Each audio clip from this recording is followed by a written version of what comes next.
हाँ जी, बंद कर देना केशव। नमस्ते भाई, गुड इवनिंग। कैसे हैं स्टूडेंट्स आप सभी लोग? कैसा महसूस कर रहे हैं भाई? बढ़िया लग रहा है आपको? देखो, कल मैंने बच्चों आपको पढ़ाया था लास्ट परसेंटेज ब्रेक मेथड, है ना? कल हमने आपको परसेंटेज ब्रेक मेथड समझाया था। अच्छा जी, आज भी कुछ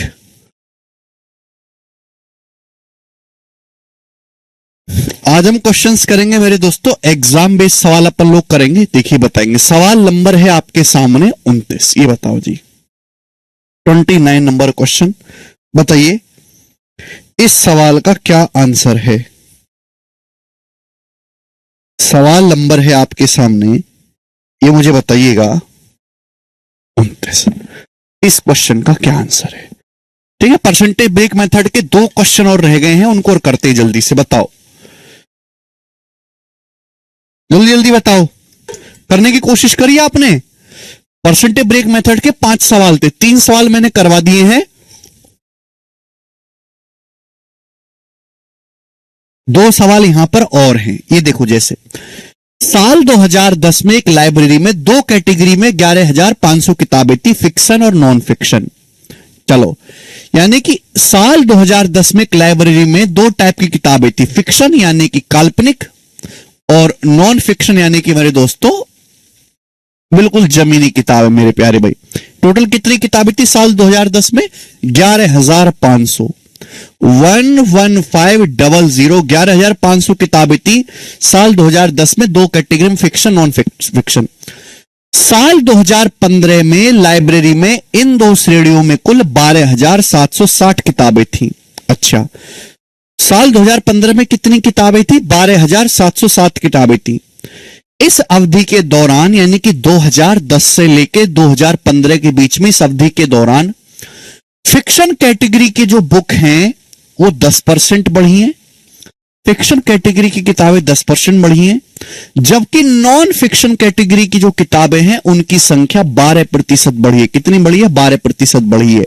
तो सवाल में आपसे पूछा है कि साल 2015 में लाइब्रेरी में कितनी फिक्शन किताबें थी। बहुत अच्छा, बहुत बेहतरीन सवाल है। आपको पता है कि यह सवाल आप परसेंटेज ब्रेक मेथड से आसानी से कर सकते हो, बीच में प्लस है। सवाल में बोला गया है कि साल 2010 में, यानी कि ईयर 2010 में, एक लाइब्रेरी में फिक्शन और नॉन फिक्शन कैटेगरी दोनों में मिलाकर कुल 11,500 किताबें हैं। साल 2015 में इस लाइब्रेरी में दोनों कैटेगरी में 12,760 पुस्तकें हैं। तो बताओ, किताब 11,500 से बढ़ के 12,760 होगी तो किताब बढ़ी कितनी? घटाओ जरा। अगर किताब 11,500 से 12,760 होगी तो कितनी बढ़ी? जब मैं इसमें से इसको घटाऊंगा तो आएगा 1260। 1260 किताबें बढ़ी हैं मेरे प्यारे भाई। यहां तक किसी बच्चे को कोई समस्या? आप बोलोगे नहीं सर, इसमें कोई भी समस्या नहीं है, 1260 किताबें बढ़ी हैं। जबकि साल 2015 में टोटल 12,707 किताबें हो गई हैं। 2010 से 2015 के बीच में फिक्शन कैटेगरी की बुक 10% बढ़ी, नॉन फिक्शन कैटेगरी की बुक 12% बढ़ी। तो मेरे दोस्तों, मैंने क्या सिखाया?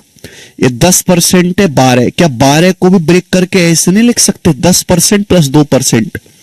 बेसिकली आपको दोनों जगह सेम बनाना है। 10% प्लस 2% ऐसे लिख सकते हो। आप बोलोगे हाँ जी सर, लिख सकते हैं। अब एक बात सोचो भाई, फिक्शन कैटेगरी की बुक भी 10% बढ़ी, नॉन फिक्शन कैटेगरी की बुक भी 10% बढ़ी, तो ओवरऑल भी 10% ही बढ़ना चाहिए। अगर फिक्शन कैटेगरी की बुक 10% बढ़ी है, नॉन फिक्शन कैटेगरी की 10% बढ़ी है, तो ओवरऑल बुक भी, टोटल बुक 11,500 है, तो कुल किताबें भी 11,500 का 10% ही बढ़नी चाहिए। 11,500 का 10% कितना होता है? 1150। कुल किताबें 1150 बढ़नी चाहिए। जबकि लाइब्रेरी में कुल किताब बढ़ी कितनी है? 1260 एक्स्ट्रा हुई है 2010 से 2015 तक। तो मेरे प्यारे भाई, कितनी किताब एक्स्ट्रा बढ़ी? 110। 110 किताबें एक्स्ट्रा बढ़ी हैं। आप बोलोगे हाँ जी सर, बिल्कुल सही। बताओ, ये 110 एक्स्ट्रा कहां से आया? कहां से 110 एक्स्ट्रा आया? तो आप कहोगे सर कि नॉन फिक्शन कैटेगरी में ये 2% बुक्स एक्स्ट्रा बढ़ी हैं। नॉन फिक्शन कैटेगरी की बुक 10% नहीं सर, 12% बढ़ी है।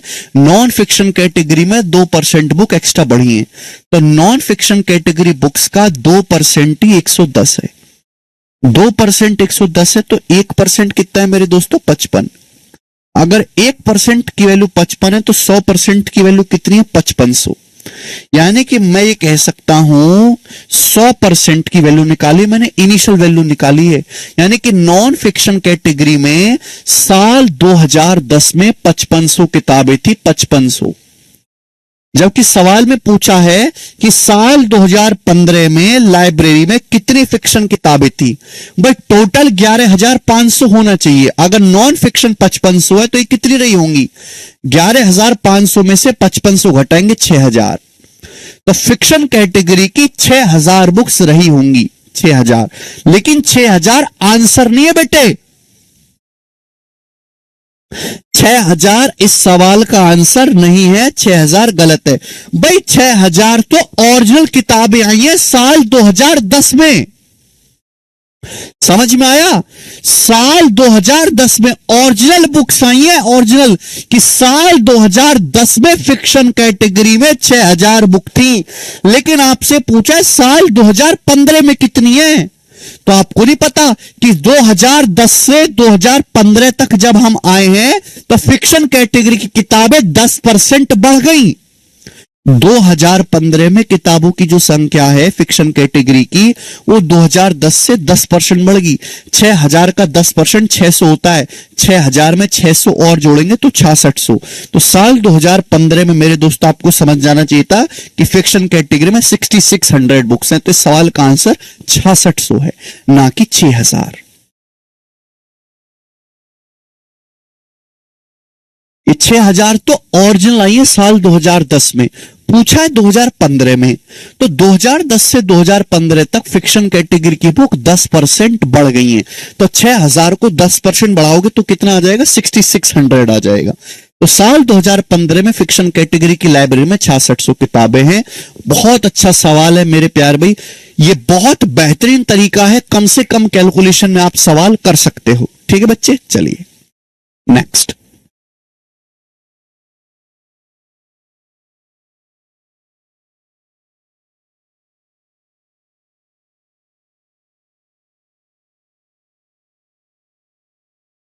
चलिए बताइए।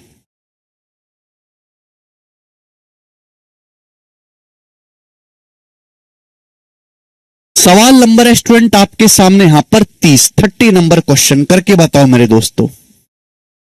अगला सवाल, सवाल नंबर है 30 आपके सामने और इस टाइप का लास्ट क्वेश्चन है, फिर मैं आपको अगला क्वेश्चन पढ़ाऊंगा। सवाल बोला गया the total salary of Gaurav and Azam in A company 47,520। गौरव और आजम की जो टोटल सैलरी है वो 47,520 है।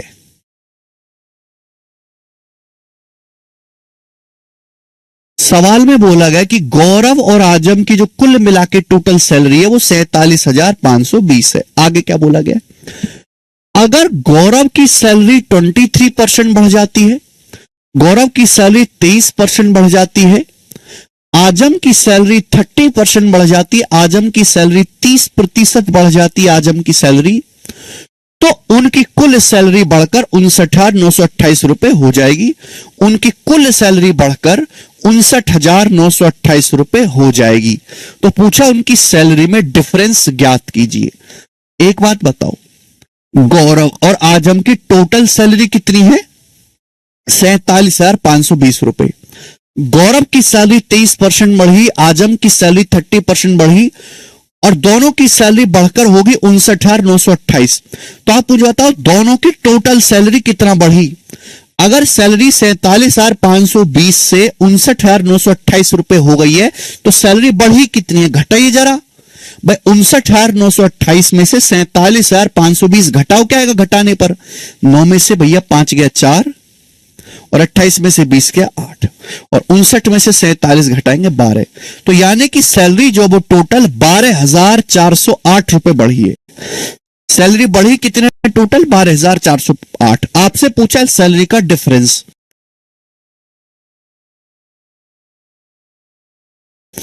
देखो बेटे, आप इन दोनों का एवरेज लेके भी कर सकते हो सवाल को कि 23 और 30 होता है 53। भाई इन 23 और 30 का एवरेज क्या होता है मेरे दोस्तों? 53 का आधा मेरे दोस्तों कितना आ जाएगा आपका? 26.5। ठीक है ना? लेकिन वो आपका कैलकुलेटिव रहेगा, कैलकुलेशन कम नहीं होगी। सौरभ जी बेसिक तो मैं कल बता चुका हूं। ठीक है, आप यहां पे एवरेज लेके भी कर सकते हो जैसे मैंने कल बताया था, लेकिन उससे भी कैलकुलेशन आपकी रहेगी, कम नहीं होगी कैलकुलेशन। आप इसको बिल्कुल बेसिक से भी कर सकते हो कि गौरव की सैलरी 23% बढ़ी, आजम की सैलरी 30% बढ़ी, दोनों की सैलरी टोटल 59,928 रुपए हो गई। 47,500 से 59,928 रुपए होगी, तो दोनों की सैलरी टोटल बढ़ी कितनी है? 12,408 रुपए।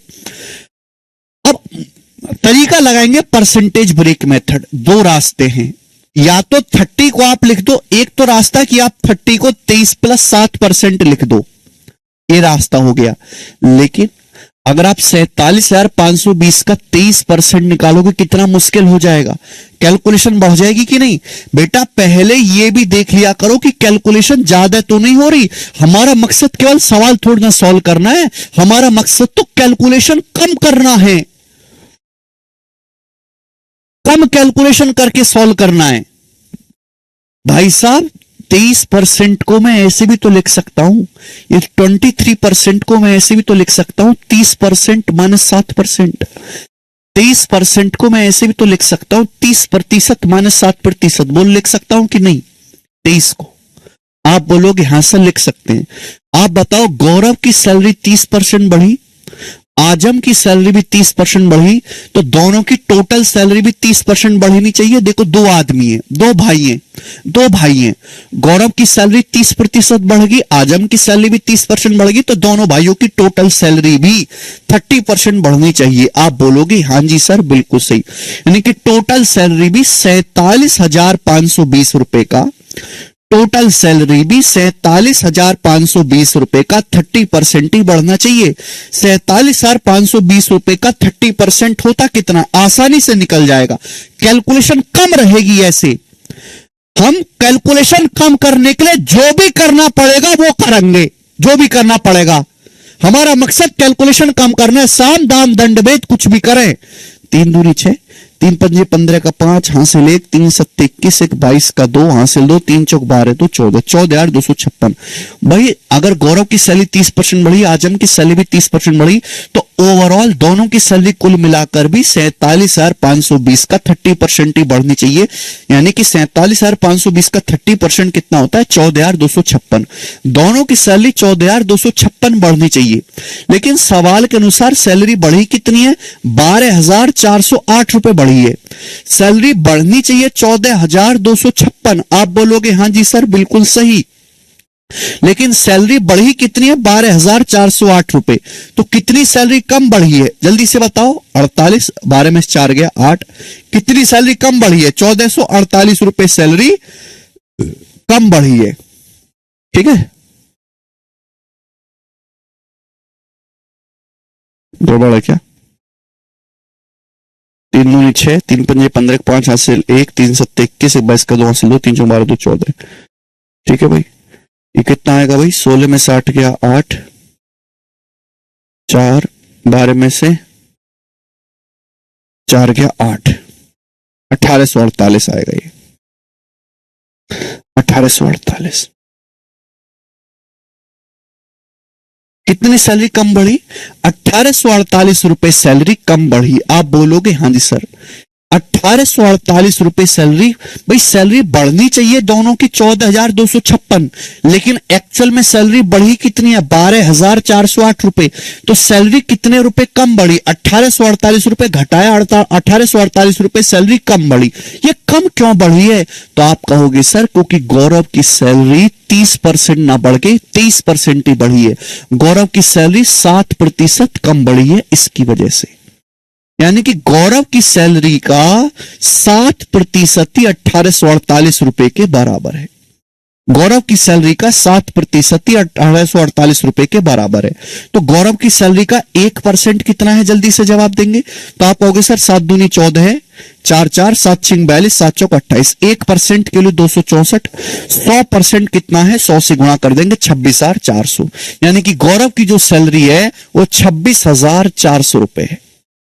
गौरव की जो सैलरी है वो 26,400 रुपए। आप बोलोगे हाँ जी सर, गौरव की सैलरी पूछा होता तो ये आपका आंसर हो जाएगा, लेकिन सवाल में आपसे पूछा है गौरव और आजम की सैलरी का अंतर बताओ। तो बेटे आजम की सैलरी कितनी है, इन दोनों का योग 47,520 होना चाहिए।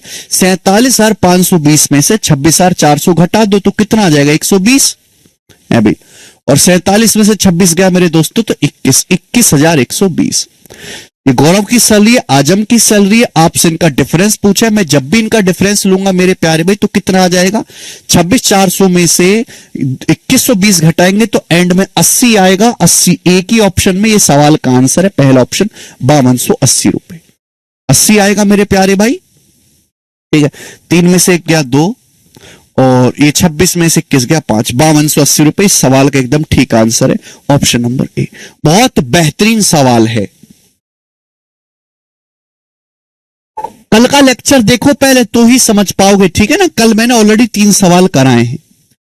ओके, तो देखो सवाल में डाटा पे भी निर्भर करता है। देखो इस सवाल में डाटा बहुत आसान है, जल्दी हो गया। इस सवाल में डाटा थोड़ा सा लेंदी है, थोड़ा सा कैलकुलेटिव है, तो थोड़ी ज्यादा मेहनत करनी पड़ी। ठीक है बच्चों, ओके। तो ये परसेंटेज ब्रेक मेथड था, मैंने आपको इस पे 5 सवाल करवा दिए और ये मेरे प्यारे भाई टाइप आपका समाप्त होता है। अब हम चलेंगे यहां से अगले टाइप की तरफ और इस अगले टाइप पर मैं आपको काफी सारे क्वेश्चंस करवाऊंगा। चलिए शुरू करते हैं प्यारे भाइयों कहानी। एग्जाम बेस्ड सवाल।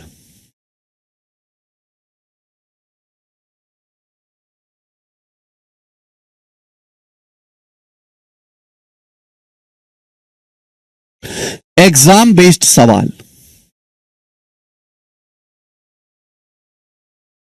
ठीक है, एग्जाम बेस्ड। अगला टाइप एग्जाम बेस्ड। नहीं नेहा कुमारी, आपको समझाने में लगा, करने में कुछ नहीं है सर, कम हुआ है परसेंटेज। बेटा चित्रा माइनस है, थोड़ा ना खुद भी करके आया करो, खुद भी, ठीक है। एग्जाम बेस्ड सवाल मेरे प्यारे भाई, ठीक है। सबसे पहले हम यहां पे कंसेप्ट समझते हैं मेरे दोस्तों। कंसेप्ट जैसे मेरे प्यारे भाई, जब भी कोई पेपर होता है, ध्यान सुनिएगा, जब भी कोई एग्जाम होता है तो उसके फुल मार्क्स होते, अधिकतम मार्क्स, फुल मार्क्स। जैसे भाई आपने पेपर दिया, आपने कोई पेपर दिया मेरे दोस्तों और वो पेपर है 500 नंबर का। कितने मार्क्स का पेपर है, 500 मार्क्स का पेपर है। 500 नंबर का कोई आपने पेपर दिया और 500 नंबर में से मेरे दोस्तों आपके जो हैं 378 नंबर आए। कितने नंबर आए आपके, 378 नंबर आए हैं। तो आप बताओ आपके कितने परसेंट नंबर आए हैं, बेसिक सी बात, प्राप्तांक। एक सिंपल सी बात मैं आपसे पूछा हूं कि जब भी आप कोई एग्जाम देते हो तो एग्जाम देने से पहले ही उसमें बता दिया जाता है कि भाई इस एग्जाम के फुल मार्क्स जो हैं वो ये हैं। क्लियर है, आप बोलोगे हाँ जी सर। फुल मार्क्स में से मेरे दोस्तों आप कुछ नंबर लेके आते हो। एग्जांपल लिया कि जैसे किसी एग्जाम के टोटल 500 मार्क्स, अधिकतम मार्क्स 500 है, 500 में से आप 378 नंबर लेके आए, तो आप मुझे बताओ कि आपके कितने परसेंट नंबर आए।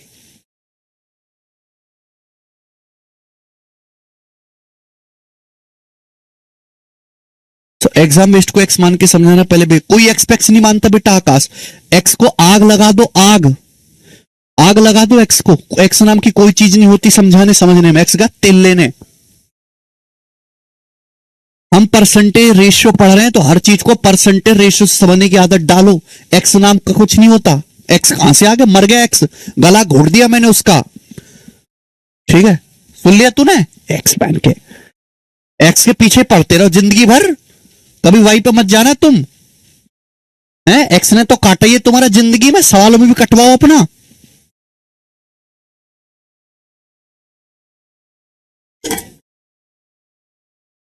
अरे एक्स मान के तो ट्यूशन पढ़ लो ना, सरकारी नौकरी की तैयारी क्यों कर रहे हो? देखो ट्यूशन चल रहा है यहां पे। तो दूसरी क्लास का ट्यूशन पढ़ रहे हो तुम।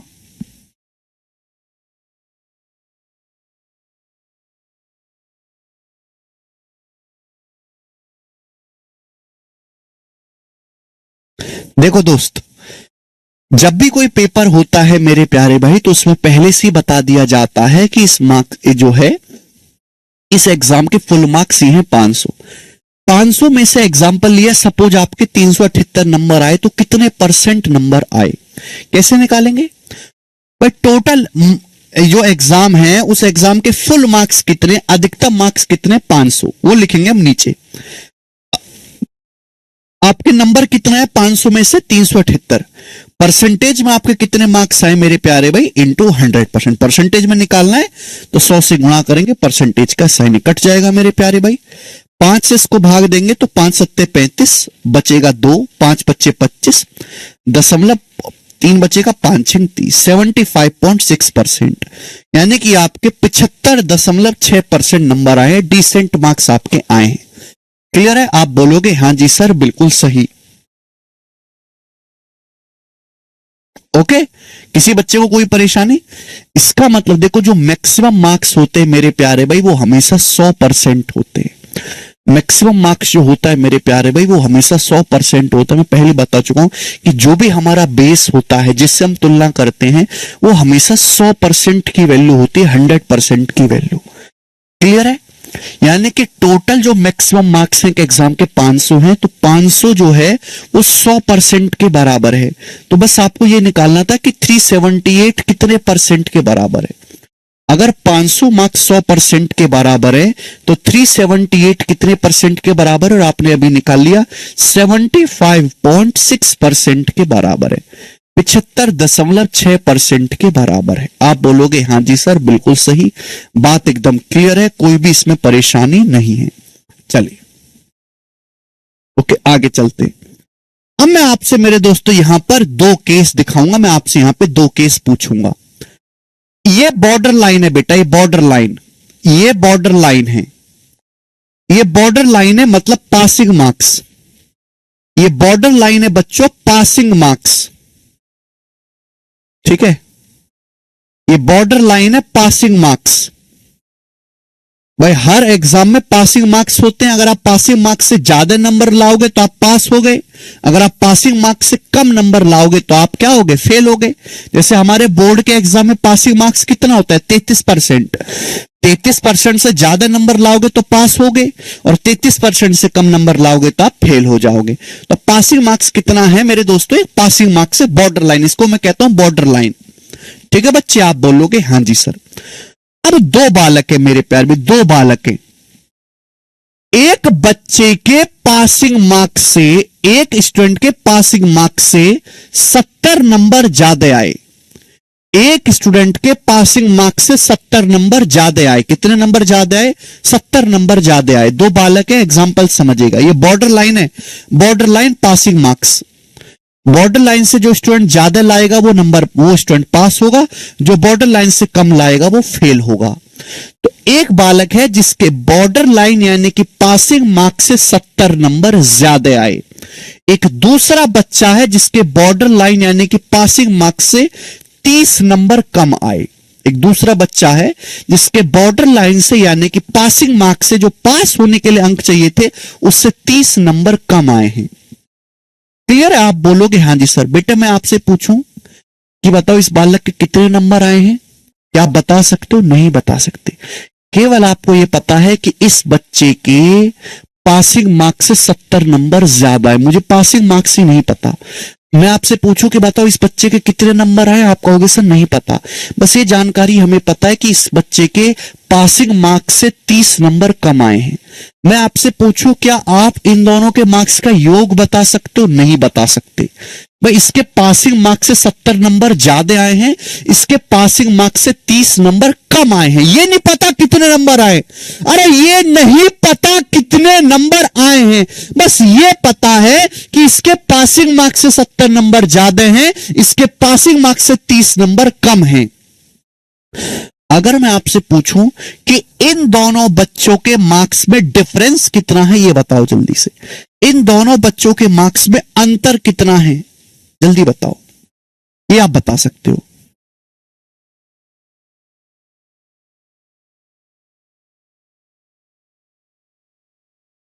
ना आप इन दोनों के मार्क्स बता सकते हो, ना आप इन दोनों के मार्क्स का योग बता सकते हो। केवल आप यहां से एक चीज निकाल सकते हो, दोनों के मार्क्स का डिफरेंस। बताओ जरा, दोनों के मार्क्स का डिफरेंस कितना है। एक बच्चा बॉर्डर लाइन से 70 नंबर ज्यादा लेके आया। एक बॉर्डर लाइन के इधर है, एक इधर है। एक बॉर्डर लाइन से आगे है, एक पीछे है। एक राइट साइड में है, एक लेफ्ट साइड में है। एक बॉर्डर लाइन से 70 नंबर ज्यादा लेके आया, दूसरा बच्चा बॉर्डर लाइन से 30 नंबर कम लेके आया। तो आप मुझे बताओ इन दोनों के मार्क्स का डिफरेंस कितना है। कुछ बच्चे 40 बता रहे, 40 गलत है बेटे। 100 नंबर का डिफरेंस है, जुड़ जाता है बेटा, जुड़ जाता है। इस बच्चे के बॉर्डर लाइन से 70 नंबर ज्यादा हैं। इस बच्चे के बॉर्डर लाइन से 70 नंबर ज्यादा, 70 नंबर से पास हुआ। ये बालक 70 नंबर से पास हो गया, दूसरा बालक 30 नंबर से फेल हो गया। ये 30 नंबर से फेल हो गया। फेल हो गया मतलब 30 नंबर कम है बॉर्डर लाइन से। तो इन दोनों के मार्क्स का डिफरेंस कितना है। जब आप इसको घटाओगे मेरे प्यारे भाई, तो आपको पता होना चाहिए कि माइनस में जब आप माइनस करोगे, माइनस की जब माइनस में गुणाओगे तो प्लस हो जाएगा। 70 जमा 30 100 नंबर आएगा मेरे प्यारे भाई। दोनों के मार्क्स का जो डिफरेंस होगा वो 100 होगा। यही बात आपको समझनी है, ठीक है ना। एग्जाम्पल से मैं और एग्जाम्पल को डिटेल में लेके बताता हूं। जैसे बॉर्डर लाइन है पासिंग मार्क्स। मैंने मान लिया कि किसी एग्जाम में पास होने के लिए, किसी एग्जाम में पास होने के लिए 200 नंबर चाहिए। ये मैंने मान लिया अपनी मर्जी से कि पासिंग मार्क्स जो है, किसी एग्जाम में पास होने के लिए 200 नंबर चाहिए। अब एक बालक जो है वो पासिंग मार्क्स से 70 नंबर ज्यादा लाया, यानी कि वो 70 नंबर से पास हो गया। तो बताओ पहले बच्चे के कितने नंबर आए हैं। तो आप कहोगे सर पास होने के लिए चाहिए 200 नंबर। पास होने के लिए कितने नंबर चाहिए। पासिंग मार्क्स मैंने मान लिया सपोज 200 हैं, तो पहला बच्चा पासिंग मार्क्स से 70 नंबर ज्यादा लाया है, 70 नंबर से पास हुआ है। तो पहले बच्चे के कितने नंबर आए होंगे, 200 से 70 नंबर ज्यादा है, तो पहले बच्चे के 270 नंबर आए होंगे। ठीक, चलो दूसरा बच्चा जो है 30 नंबर से फेल हो गया।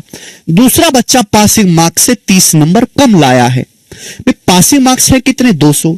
दूसरा बच्चा 30 नंबर से फेल हो गया, तो दूसरे बच्चे के कितने नंबर आए होंगे, 170 नंबर आए होंगे दूसरे बच्चे के। तो दोनों के मार्क्स में अंतर कितने का है। देखो 100 का ही अंतर आया है कि नहीं, 100 का ही अंतर आया है। आप बोलोगे हाँ जी सर बिल्कुल सही। तो आपको यह भी लिखने की जरूरत नहीं है, यह भी सोचने की जरूरत नहीं है। आप खुद देखो कि एक बॉर्डर लाइन के उधर है, एक इधर है, दोनों के मार्क्स में डिफरेंस कितना है। एक 70 नंबर से पास हो गया मेरे प्यारे भाई, दूसरा बच्चा 30 नंबर से फेल हो गया। तो दोनों के मार्क्स का फेल होने का मतलब माइनस, पास होने का मतलब प्लस। तो दोनों के मार्क्स का अंतर कितना है, माइनस माइनस प्लस हो जाएगा, 70 जमा 30 100। क्लियर है। आप बोलोगे हाँ जी सर, ठीक है भाई। माइनस की जब माइनस में गुणा होगी तो प्लस हो जाएगा। आकाश, अब बात समझ में आ गई आकाश जी, ठीक है।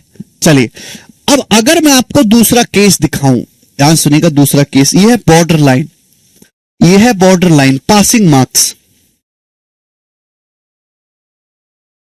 ये बॉर्डर लाइन है मेरे दोस्तों पासिंग मार्क्स, ठीक है। दो बालक हैं, एक बच्चा, ध्यान सुनिएगा, एक बच्चा पासिंग मार्क्स से 70 नंबर ज्यादा लाया। एक बच्चा 70 नंबर से पास हो गया, पासिंग मार्क्स से 70 नंबर ज्यादा लाया। दूसरा बच्चा है, एक दूसरा बच्चा है, वो पासिंग मार्क्स से 30 नंबर ज्यादा लाया। एक दूसरा बच्चा है जो पासिंग मार्क्स से 30 नंबर ज्यादा लाया। तो आप बताओ इन दोनों बच्चों के मार्क्स में डिफरेंस कितना है, इन दोनों के मार्क्स में कितने का अंतर है, बताएं जल्दी से। इन दोनों के मार्क्स में कितने का डिफरेंस है। सर 100 क्या बेटा प्रमोद, ये दोनों बच्चों के मार्क्स का अंतर है। दो बालक मैंने खड़े कर दिए क्लास में, मैं आपसे कहूं कि ये बालक 70 नंबर से पास हुआ है, ये दूसरा बालक 30 नंबर से फेल हुआ है, तो मैं बता सकता हूं कि इन दोनों के मार्क्स चाहे कितने भी हों, लेकिन इनके मार्क्स का अंतर 100 होगा। अरे आप 70 नंबर से पास हो जाओ, आपका पड़ोसी 30 नंबर से फेल हो जाए एक एग्जाम में, तो दोनों बच्चों के तुम दोनों के मार्क्स में कितने का डिफरेंस होगा? 100 नंबर का डिफरेंस नहीं होगा। एक 70 से पास हुआ, दूसरा 30 से फेल हुआ, दोनों के मार्क्स का अंतर क्या है? 70 में से -30 घटाएंगे 100 का। अब दूसरा केस देखो, आप 70 नंबर से पास हुए, ठीक है भाई, आप एक एग्जाम में 70 नंबर से पास हुए, 70 नंबर नहीं आए, 70 नंबर से पास हुए हैं, यानी कि पासिंग मार्क्स से 70 नंबर ज्यादा आए हैं। क्लियर? एक दूसरा बच्चा है वो 30 नंबर से पास हुआ, उसके पासिंग मार्क्स से 30 नंबर ज्यादा आए हैं। तो बताओ दोनों के मार्क्स पे अंतर कितना है? मैं यहां ये नहीं बता सकता कि मार्क्स कितने आए हैं, हम बस ये बता सकते हैं कि भाई ये 70 नंबर से पास हुआ है, ये 30 नंबर से पास हुआ है, तो दोनों के मार्क्स में अंतर कितना है? 70 माइनस 30। 70 में से 30 घटाएंगे मेरे दोस्तों, 40 आएगा। तो कंसेप्ट ये बनता है, ये प्रॉफिट लॉस में भी लगेगा, परसेंटेज में भी।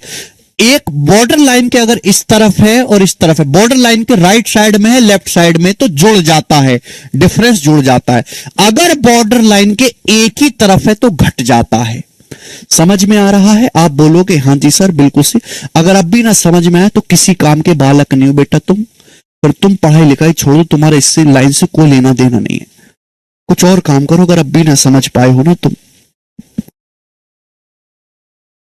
बेकार हो फिर तुम, बिल्कुल बेकार हो फिर तुम। आगे चलेंगे, अगला सवाल। अब हम इस पर बेस सवाल करेंगे, बस यही थ्योरी है, बस इतनी सी थ्योरी है मेरे प्यारे भाई, ठीक है। चलो, एग्जाम बेस्ड सवालों को सॉल्व करने के लिए हम इसी कंसेप्ट का इस्तेमाल करेंगे कि परसेंटेज में कितना डिफरेंस है, परसेंटेज में कितना डिफरेंस है मेरे प्यारे दोस्त, परसेंटेज में कितना डिफरेंस है बराबर मार्क्स में डिफरेंस कितना है। परसेंटेज में डिफरेंस और मार्क्स में डिफरेंस कितना है बराबर होना चाहिए, ठीक है। परसेंटेज में डिफरेंस बराबर मार्क्स में डिफरेंस। शुरू करते हैं, पहला सवाल बिल्कुल बेसिक सवाल होगा, बिल्कुल इजी सवाल से शुरू करेंगे, धीरे धीरे मैक्सिमम लेवल तक जाएंगे। बोला है एक एग्जाम में 92% पास हुए, स्टूडेंट पास हुए और 480 फेल हुए, उस एग्जाम में कितने स्टूडेंट शामिल हुए थे? बहुत सरल सवाल है। एक एग्जाम में 92% पास हुए हैं, 480 स्टूडेंट फेल हुए हैं, तो बताओ कितने लोगों ने पेपर दिया? देखो टोटल स्टूडेंट तो बेटा 100% ही होता है, टोटल स्टूडेंट तो 100% ही होता है। अगर 100% में से 92% स्टूडेंट पास हो गए, 100 में से 92% पास हो गए, तो 100 में से 92 घटाओ, बाकी का जो 8% है फेल है तुम्हारी तरह। अगर 100% में से 92% पास हुए हैं, तो बाकी का मेरे दोस्तों जो 8% है वो फेल हुए हैं। क्लियर है? आप बोलोगे हाँ जी सर, सवाल में यही आपको दिया है कि 480 फेल हुए, तो 8% की वैल्यू हुई 480 है। तो 1% की वैल्यू कितनी, जल्दी से जवाब दो। 8 से 480 कटेगा 60 बार, 8 से 48, 60 बार। तो कितने स्टूडेंट ने पेपर दिया? 100%। 100% की वैल्यू कितनी? 6000। तो 6000 इस सवाल का आंसर है, सी ऑप्शन 6000।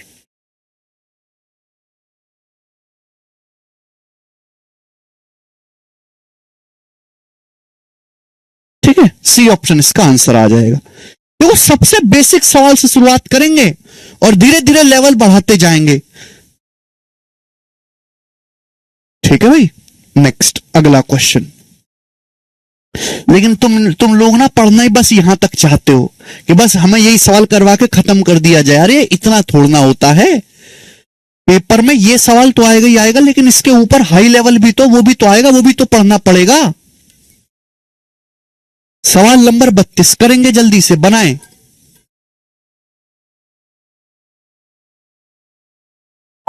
एकदम बच्चा था ना। देखो एक एग्जाम में करुणा और अदिति के मार्क्स 434 और 336 है।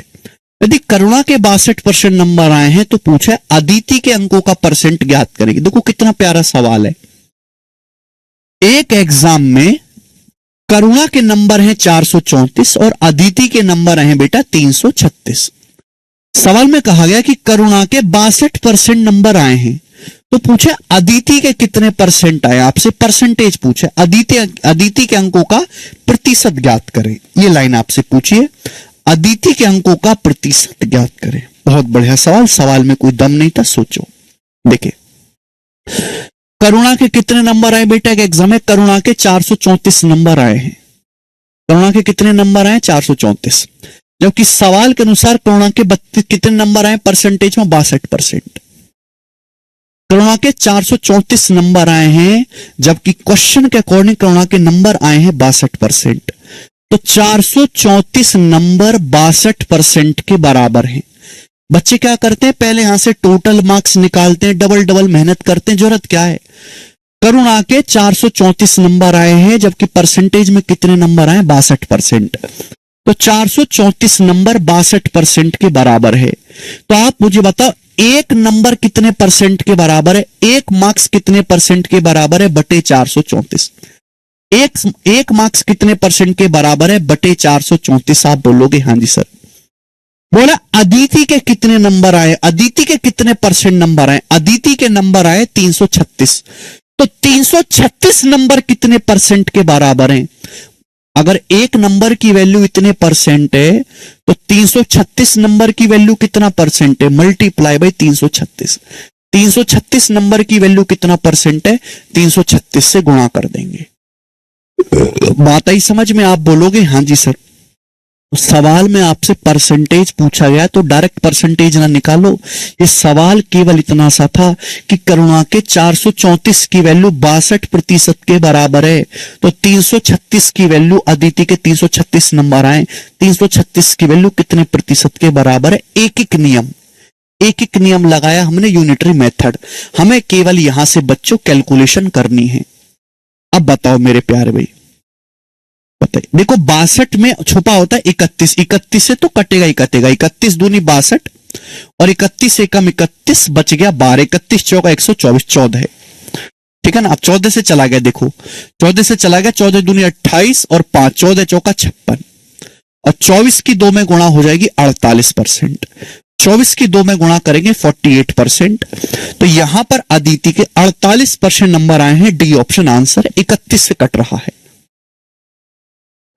कर पाए,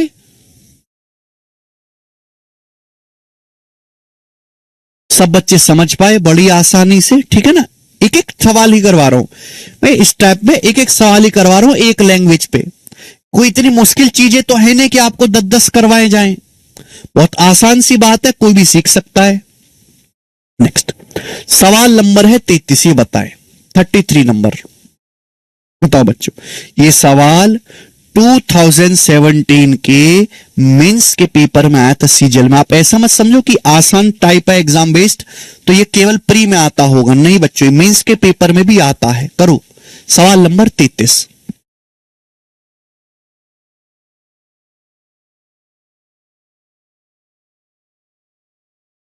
ठीक है, 3 क्वेश्चन कराऊंगा बेटा इस टाइप पर, 3 क्वेश्चन कराऊंगा इस लैंग्वेज पे। यदि 35% उत्तीर्ण मार्क है, 35% पासिंग मार्क्स है, एक एग्जाम में पास होने के लिए 35% नंबर चाहिए, 35% है बॉर्डर लाइन पासिंग मार्क्स, ठीक है। ये पहली लाइन बोली गई है। आगे एक विद्यार्थी को, एक स्टूडेंट को 200 नंबर मिलते हैं, फिर भी वो 24 नंबर से फेल हो जाता है, तो आप ये बताओ कि अधिकतम अंक कितने हैं, एग्जाम में मैक्सिमम मार्क्स कितने हैं। बहुत बढ़िया सवाल है। सवाल में दिया हुआ है कि एक परीक्षा में पास होने के लिए 35% नंबर चाहिए।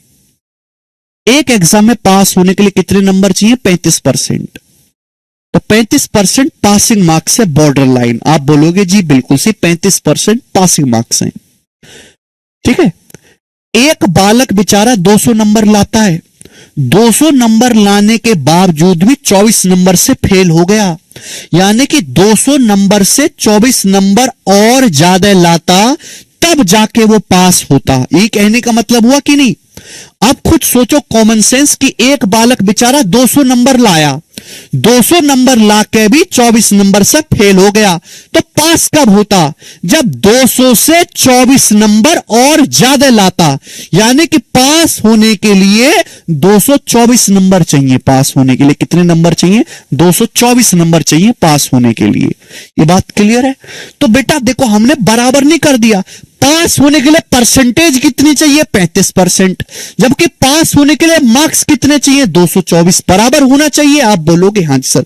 पूछा अधिकतम अंक। अधिकतम अंक मतलब 100%। यहां पे पूछा गया 100%। तो बेटे यहां देखो, 35 किससे कट रहा है? 7 से। 7 से काट देते हैं। 7 पंजे 35। इसको 7 से काटेंगे तो कितनी बार जाएगा? दोनों तरफ 7 से काट दो। 7 तिया 21 और एकम 7 दूनी 14। 5% की वैल्यू 32 है। अधिकतम अंक होता है 100%। 100 कैसे आएगा? 20 से गुणा कर दो। बेटा अगर 5 की 20 में गुणा कर दो 100% आ जाएगा। तो 100% की वैल्यू कितनी है? 32 की भी 20 में गुणा करेंगे 640। 640। तो अधिकतम अंक कितने एग्जाम के? 640 उस एग्जाम के मैक्सिमम मार्क्स हैं। आंसर है सी ऑप्शन। तो अगर ऐसे सवालों को भी मैं आपको एक्स मान के सिखाऊं तो कितना कितना अन्याय है आप लोगों के साथ। कितना अन्याय है। एक्स मान के समझने की उम्र आपकी निकल गई। अब आप बुढ़े होने वाले हो। अगर सही उम्र में तुम्हारी शादी हो जाए तो 3 बालक हो जाए तुम्हारे। समझ में आई ना? ठीक है, वो उम्र निकल गई बेटा। वो बचपन की उम्र थी। आज आपका मन करेगा कि मैं आज शक्तिमान देखूं। शक्तिमान बचपन में बहुत अच्छा लगता था। आज आपसे शक्तिमान देखने को बोला जाए तो चिड़चिड़ाहट होगी आपको। एक उम्र थी वो बीत गई। आज की जो उम्र है वो केवल परसेंटेज और रेशियो को ढालने की है। तकलीफ होगी क्योंकि बचपन में तो देखा नहीं मेरे दोस्तों। बचपन में तो टीवी देखा नहीं बिल्कुल भी। तो आज तो शक्तिमान भी अच्छा लगेगा, लेकिन शक्तिमान देखने की उम्र नहीं बची आज हमारी। ठीक है, समझ में? आज आपकी उम्र यह है कि आप परसेंटेज और रेशियो पे कमांड बनाओ, उसके साथ खेलना शुरू करो। ठीक है, बचपन के दिन बहुत गोल्डन दिन थे। बचपन बहुत अच्छा था। हर किसी को बचपन याद आता है। लेकिन दुख की बात यह है कि बेटे बचपन बीत गया तुम्हारा अब। और ये जो जवानी है स्ट्रगल संघर्ष के दिन है। मतलब बुरे दिन शुरू हो गए। जो तुम्हारा अच्छा समय था वो बीत गया। ठीक है,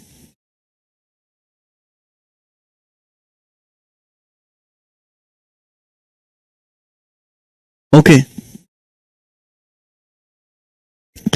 समझ में आया? आप बोलोगे हाँ जी सर बिल्कुल सही। चलो अगला। ठीक है भाई। अच्छा 4 सवाल हैं बेटा इस टाइप के ना 4 सवाल हैं इसमें। सवाल नंबर है बच्चे आपके सामने यहां पर 34। ये बनाए। एक और क्वेश्चन ऐसा ही बनाओ जल्दी से करो। एक candidate fails by 21 marks from the minimum to pass an exam. एक बालक 21 मार्क्स से फेल हो जाता है। ठीक है, जबकि दूसरा उम्मीदवार न्यूनतम आवश्यक अंकों से यानी कि मिनिमम पासिंग मार्क्स से 147 अधिक प्राप्त करता है। दोनों के परसेंटेज में अंतर 40% है। तो आपसे पूछा है उक्त परीक्षा में अधिकतम कितने अंक प्राप्त किए जा सकते हैं? इस एग्जाम में अधिकतम मार्क्स कितने हैं? बहुत बढ़िया सवाल। देखो, एक एग्जाम में 2 कैंडिडेट है। यह है पासिंग मार्क्स बॉर्डर लाइन। पहला कैंडिडेट 21 अंकों से फेल हो गया। पहला जो कैंडिडेट है 21 मार्क्स से फेल हो गया मेरे प्यारे भाई। फेल है, बिल्कुल बर्बाद, कचरा एकदम।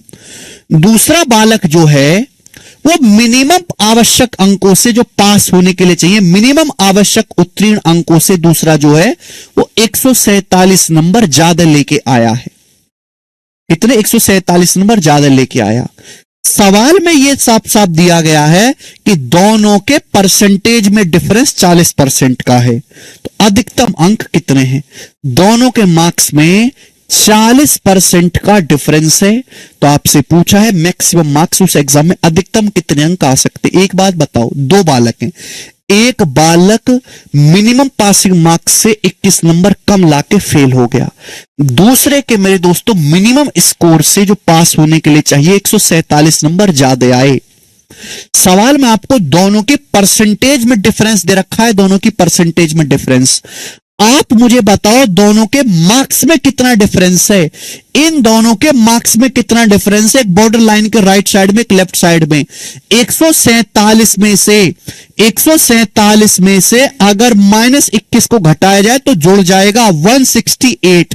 दोनों के मार्क्स में कितना डिफरेंस है, 168 का डिफरेंस है कि नहीं, 168 का। भाई परसेंटेज में डिफरेंस है 40%, मार्क्स में डिफरेंस कितने का है दोनों बच्चों के, 168। तो 40% की वैल्यू ही 168 है। आपसे 100% की वैल्यू पूछिए तो दोनों तरफ क्या करूं, 4 से भाग दे दो। अगर मैं दोनों तरफ 4 से भाग दूंगा तो देखो 10 हो जाएगा। यहां 4 से भाग दूंगा तो कितना आएगा, 4 चौक 16, 4 दूनी 8, 42 आएगा। तो 10% की वैल्यू 42। अधिकतम अंक है 100%। 100% की वैल्यू का है भी 10 से गुणा कर देंगे 420। अधिकतम अंक कितने हैं, 420 ही आंसर है पहला ऑप्शन। बहुत बढ़िया सवाल है, एकदम बेसिक क्वेश्चन। देखो सवाल में जो चीज दी गई है उसको बराबर कर दो। यहां परसेंटेज में डिफरेंस दिया तो आप भी मार्क्स में डिफरेंस निकाल के बराबर कर दो। एक और क्वेश्चन, ठीक है ना, 4 सवाल होंगे इस तरीके पे। सवाल नंबर है आपके सामने 35। जवाब देंगे बच्चों, इस सवाल का क्या आंसर है बनाएं।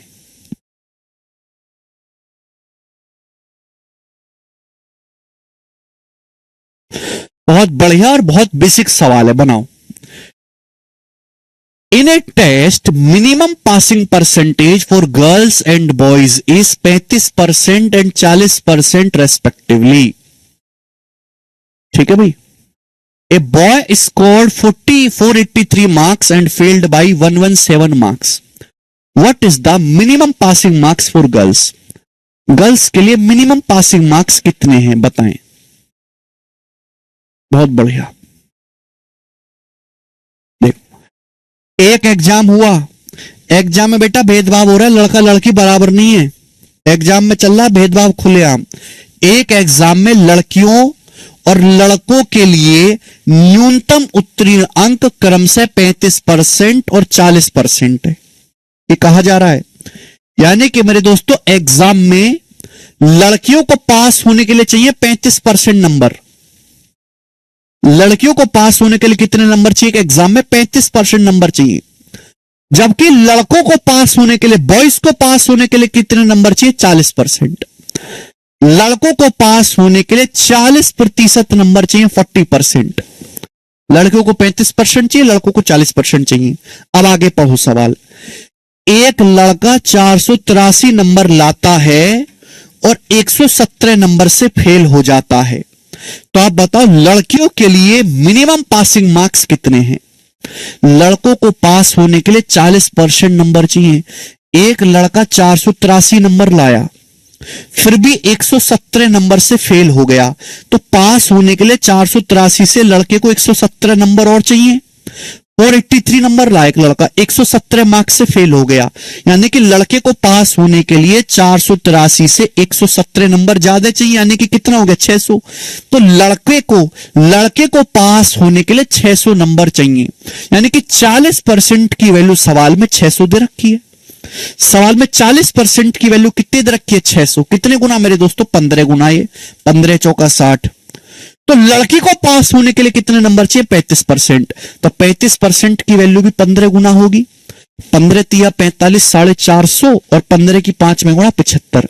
450 में जब मैं 75 जोड़ूंगा 525 आएगा।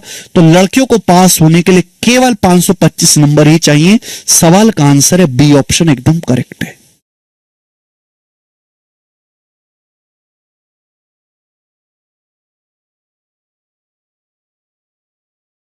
कर पाओगे, आसान है बात, बताओ आसान है कि नहीं, एकदम आसान है। आगे चलते हैं, अगला क्वेश्चन। सवाल नंबर है भाई आपके सामने यहां पर 36। ये बताए जल्दी से।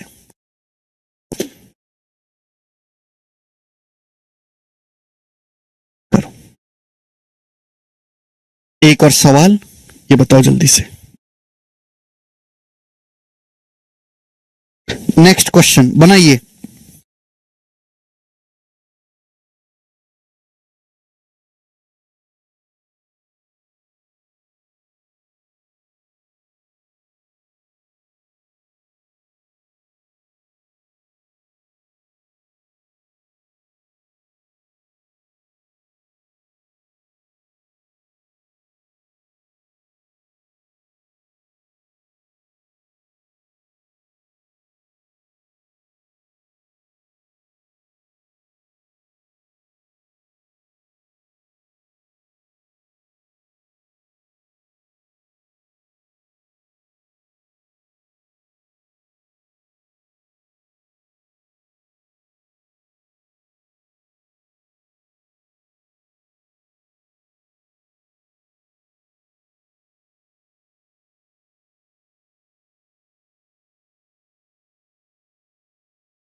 हाँ जी, देखो कितने प्यारे प्यारे सवाल है बेटा, मजा आ रहा है ना सवालों को। एक एग्जाम पास करने के लिए कुल अंकों में से 48% चाहिए and 80% to get a first class with distinction. देखो एक एग्जाम में पास होने के लिए 48% नंबर चाहिए, लेकिन एग्जाम में अगर आपको फर्स्ट क्लास लाना है मेरे दोस्तों, डिस्टिंक्शन लानी है, तो आपको 80% नंबर चाहिए। ठीक है, एक स्टूडेंट 817 नंबर लाता है और 47 नंबर से फेल हो जाता है, तो पूछा कितने मार्क्स उसे लाने होंगे फर्स्ट क्लास लाने के लिए डिस्टिंक्शन के साथ। बहुत बढ़िया सवाल। देखो एक एग्जाम में पास होने के लिए केवल हमको 48% नंबर चाहिए, 48% पास होने के लिए। अब एक बालक ऐसा है भाई साहब जो 817 नंबर लेके आता है और 47 नंबर से फेल हो जाता है, यानी कि पास होने के लिए भी उसको 817 से 47 नंबर ज्यादा चाहिए। तो 817 में 47 जोड़ूंगा तो कितना आ जाएगा मेरे दोस्तों, 864।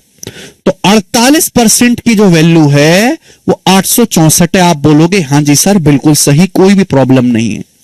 आपसे पूछा है मेरे दोस्तों फर्स्ट क्लास विद डिस्टिंक्शन लाने के लिए, विशेष योग्यता हासिल करने के लिए कितने मार्क्स चाहिए। विशेष योग्यता के लिए 80% नंबर चाहिए, 80% की वैल्यू पूछी है। बताओ जी कैसे आएगा मेरे प्यारे भाई, सुनो मेरे दोस्त। देखो 48 में और 80 में 8 कॉमन है, तो 48 को 6 से काट लेता हूं मैं, दोनों तरफ 6 से भाग दूंगा। अगर मैं 48 को 6 से भाग दूंगा तो 8% आएगा। 6 से अगर भाग दूंगा 8% है, 6 से भाग दो क्या आएगा, 6 कम 6 2 बचेगा, 6 चौक 24, 2 बचेगा 6 चौक 24, तो 8% की वैल्यू 144 है। मैंने दोनों तरफ 6 से भाग दिया, 8% 144 है। डिस्टिंक्शन के लिए चाहिए 80%, 80% की वैल्यू क्या आएगी, 10 से गुणा कर दो, 80% की वैल्यू आएगी 1440। इस सवाल का आंसर है। तो जो चीज आपको निकालनी है डायरेक्ट आप उस पर अटैक करो, डायरेक्ट। ऐसा नहीं कि पहले टोटल मार्क्स निकालो फिर उसका 80% करो, डायरेक्ट 80% निकालिए। मुझे लगता है कि आप अब इस टाइप के सवालों को कर लोगे बेटा, ठीक है ना। मैंने आपको 4 क्वेश्चन कराए, देखो चारों क्वेश्चन सेम ही कंसेप्ट पे था, लेकिन चारों सवालों में बिल्कुल अलग लैंग्वेज है। मैं अगर एक टाइप पे कई ज्यादा सवाल प्रैक्टिस भी करवाता हूं ना, फिर भी मैं उनमें अलग अलग चेंज रखता हूं, सेम नहीं करवाता। ठीक है भैया, चलेंगे दोस्त नेक्स्ट क्वेश्चन। अगला सवाल, सवाल नंबर है मेरे दोस्तों आपके सामने यहां पर 37, और इसका मैं आपको एक ही सवाल करवाऊंगा, 37 का एक ही सवाल करवाऊंगा जी। करो बेटे, इस सवाल का क्या उत्तर है, फटाफट करेंगे। हाँ जी। A student gets 66 marks more in French what she got in German। एक स्टूडेंट को फ्रेंच में जर्मन के कंपैरिजन में 66 नंबर ज्यादा मिले। उसके जो जर्मन मार्क्स है फ्रेंच और जर्मन मार्क्स के सम का 28% है। तो आपसे पूछा फ्रेंच मार्क्स कितने हैं। बहुत बढ़िया सवाल, बहुत बेसिक सवाल है। देखो एक स्टूडेंट को जर्मन की तुलना में फ्रेंच में 66 नंबर अधिक मिले। एक स्टूडेंट है, उसको फ्रेंच में मेरे दोस्तों 66 नंबर ज्यादा मिले हैं जो उसके जर्मन में आए हैं। ठीक है, एक स्टूडेंट्स को जर्मन की तुलना में फ्रेंच में 66 नंबर अधिक मिलते हैं। ठीक है ना। देखो मैं आपको एक बात बताऊं, हमारे देश में जो गांव के छोटे शहर के बच्चे ना, उनको बस यही पता है कि बस सरकारी नौकरी लग गई, पटवारी बन गए, है ना, पुलिस दरोगा बन गए, बस तो ही है, इसके अलावा कुछ होता ही नहीं है करियर। अगर कोई बच्चा जर्मन लैंग्वेज सीख ले ना, जर्मन लैंग्वेज सीख ले, फ्रेंच लैंग्वेज सीख ले, तो जर्मन और फ्रेंच का ट्यूशन पढ़ा के, केवल ट्यूशन पढ़ा के 3-4 घंटे ट्यूशन पढ़ाना है शाम को, और लाखों रुपए कमाते हैं। दिल्ली जैसे शहरों में, मेट्रो सिटीज में, बड़े शहरों में ही आपको सब फ्रेंच जर्मन का कौन ट्यूशन पढ़ा रहा है। जो बच्चे जो बाहर जाते हैं ना पढ़ाई करने, अमेरिका में, यहाँ फॉरेन में, यूरोप वगैरह में जाते हैं, वह इंग्लिश में हिंदी में पढ़ाई नहीं होती। अगर कोई बच्चा जर्मनी पढ़ने गया तो वहां जर्मनी में ही मेरे दोस्तों उसको पढ़ना पड़ेगा, जर्मन लैंग्वेज में ही। अगर 4 साल का कोई कोर्स जर्मनी में करने गया, सपोज मेडिकल करने गया, मेडिकल की पढ़ाई, तो पहले वहां पे उसको 1 साल ये पढ़ाया जाता है कि जर्मन लैंग्वेज सिखाई जाती है 1 साल पहले, फिर उसके बाद वो मेडिकल की पढ़ाई करेगा। तो कुछ लोग ऐसे होते हैं जिनका माँ बाप जो अमीर है वो पहले से क्लियर है कि हमको अपने बच्चों को विदेश पढ़ाने भेजना है, तो अगर वो पहले से ही जर्मन, फ्रेंच, इटालियन, ये सब लैंग्वेज पढ़ लेता है तो उसको ज्यादा जो है वरीयता मिलती है, ज्यादा उसको मतलब फोकस किया जाता है फॉरेन जो है एजुकेशन के लिए। वहां पे यूनिवर्सिटी ज्यादा जो है चांसेस हैं उसके सिलेक्ट होने के। ठीक है, और पता है कितनी फीस है? महीने का 20,000, महीने का 20 से 25,000 फीस है। जर्मन फ्रेंच लैंग्वेज सीखनी है, 6 महीने का कोर्स है। छोटा सा एक रूम लेते हैं, 30-40 बालक उसमें जर्मनी फ्रेंच सीखने आते हैं। महीने का 5-6 लाख रुपए जो है वो कमा रहे हैं, पता ही नहीं है लोगों को। इतना आसान और सिंपल करियर है, इतना आसान, लेकिन लोगों को पता ही नहीं है कि हाँ भाई ऐसी चीजें भी होती हैं।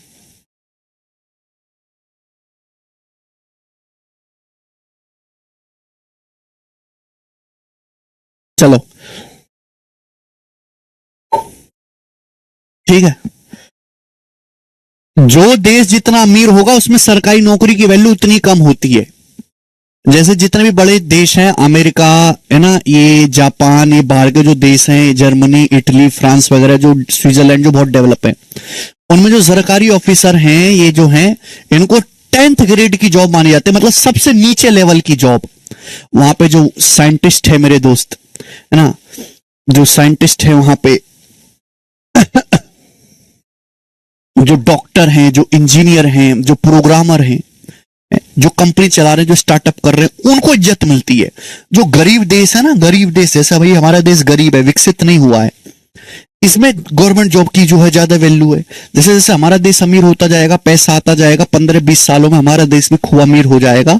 20 साल लगेंगे, ज्यादा नहीं लगेगा। तो गवर्नमेंट जॉब की वैल्यू होती जाएगी कम, कोई वैल्यू नहीं। वैल्यू किसकी बढ़ेगी? बाकी प्रोफेशंस की, डॉक्टर, इंजीनियर, इन सब की।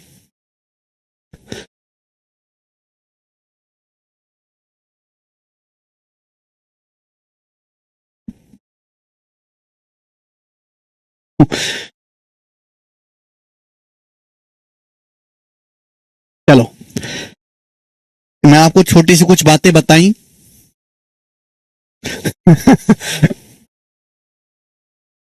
कि एक स्टूडेंट को फ्रेंच में जर्मन से 66 नंबर ज्यादा मिले, ठीक है, बोला है। उसके जर्मन मार्क्स फ्रेंच और जर्मन के मार्क्स के योग का 28% है। लाइन बड़ी इंपॉर्टेंट है। Her German marks are 28% of the sum of her French and German marks. उसके जर्मन में जो मार्क्स हैं फ्रेंच और जर्मन मार्क्स के योग का 28%। ये 28% कितना होता है? आप बताओ 28% कितना होता है? 4% होता है 1/25, 4% होता है 1/25, 28% होता है 7/25। 4% होता है 1/25, 28% होता है 7/25। बोला है उसके जो जर्मन में मार्क्स हैं फ्रेंच और जर्मन के मार्क्स के योग का 28%, यानी कि अगर फ्रेंच और जर्मन के मार्क्स का योग 25 है तो 25 का 28% ही 7 के बराबर होता है। तो उसके जर्मन में मार्क्स 7 हैं। यह मतलब हुआ मेरे प्यार भी सेकंड लाइन का, यानी कि अगर फ्रेंच और जर्मन के मार्क्स का योग अगर 25 है तो जर्मन के मार्क्स 7 हैं। जर्मन के मार्क्स अगर 7 हैं तो फ्रेंच और जर्मन का योग 25 आना चाहिए। इन दोनों को जोड़ के 25 आना चाहिए। अगर ये 7 है तो फ्रेंच में कितने नंबर होंगे? 18। कितने होंगे? 18। 18 जमा 7 25 होता है। क्लियर? बहुत बेहतरीन लैंग्वेज है कि जर्मन के जो मार्क्स हैं, उसके जो जर्मन मार्क्स हैं वो फ्रेंच और जर्मन मार्क्स के योग का 28%। 28% होता है 7/25।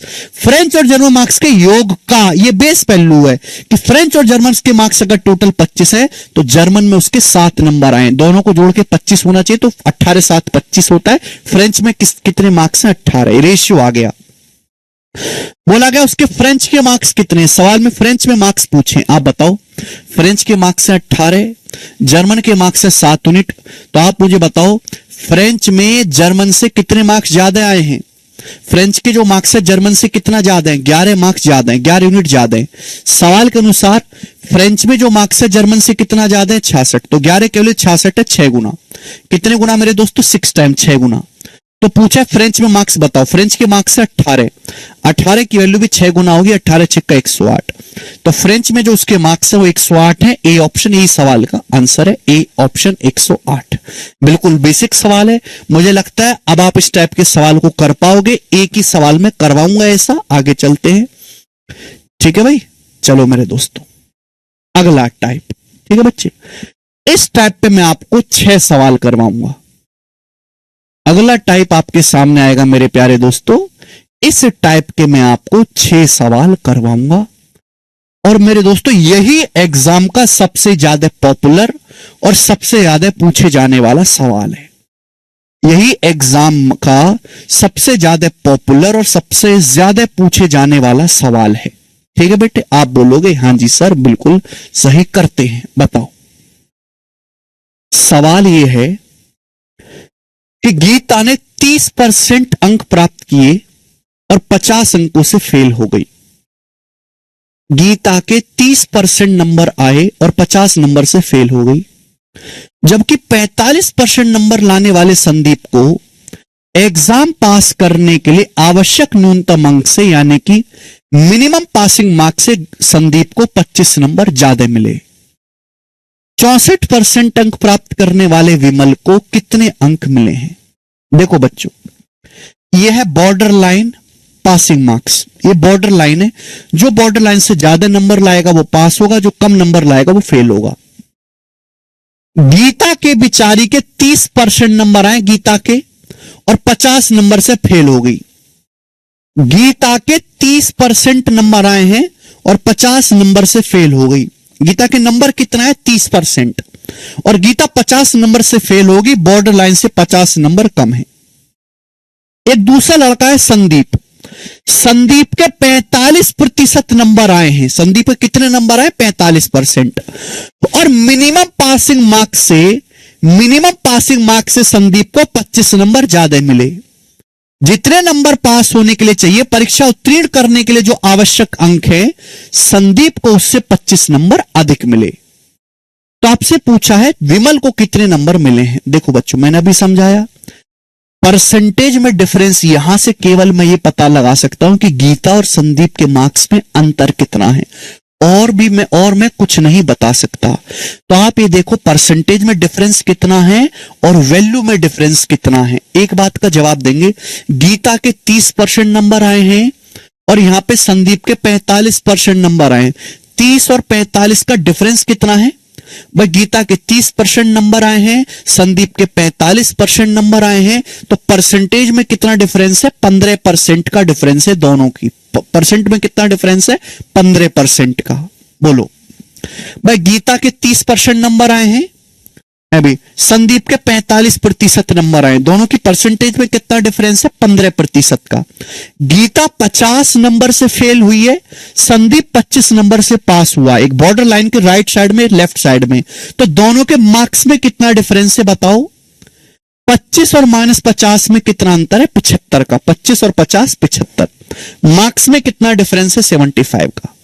तो 15% की वैल्यू ही 75 है। कितने गुना? 5 गुना। अगर आपसे इस सवाल में टोटल मार्क्स, फुल मार्क्स पूछा जाता तो फुल मार्क्स होता है 100%। 100% की वैल्यू भी 5 गुना आ जाती, 500 अगर पूछा जाता। लेकिन सवाल में पूछा क्या है?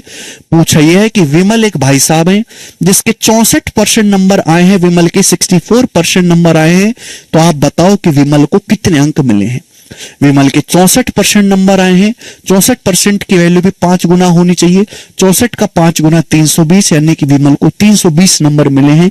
ये सवाल का आंसर है सी ऑप्शन, एकदम करेक्ट है। बात समाप्त।